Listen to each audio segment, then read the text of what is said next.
पाणी तापलंय बघ तुझं, आणि ऑफिसचा शर्ट पण इस्त्री करून ठेवलाय. आई औषधं वेळेवर घ्या तुमची. रश्मी, मला वांग्याची भाजी खायची इच्छा होती ग. माहितीये मला, म्हणूनच तर 5 वाजता उठून भरीत केलं ना तुमच्यासाठी.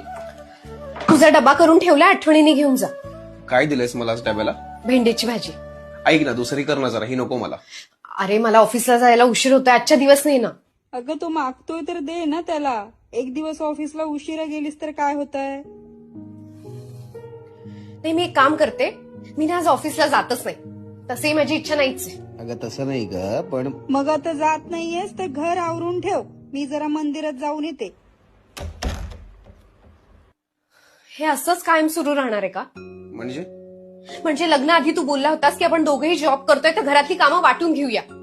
पण आता सगळ्यांची मनं जपण्याची काळजी मीच घेतेय. एक प्रामाणिक सून आणि बायको होण्याचा प्रयत्न मी करते. पण तू कर्तव्यनिष्ठ नवरा होण्याचा प्रयत्न करणार आहेस की नाही? दसरा येतोय, नवीन दागिन्यांसाठी हट्ट केला मी नाही ना.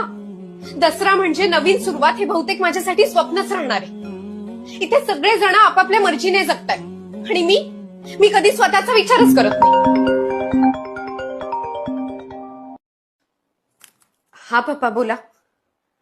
Hello hello. या फोनला पण काय होतं कोणास ठाऊक. नवीन फोनसाठी साठवलेले पैसे सुद्धा तुझ्या लॅपटॉपमध्येच गेले. तेव्हाही मी स्वतःचा विचार नाहीच केला, पण आज करणार आहे. रश्मी, कुठे चालली आहेस तू? नवीन सुरुवात करायला. स्वतःसाठी स्वतःच्या कमाईतून मोबाईल विकत घे.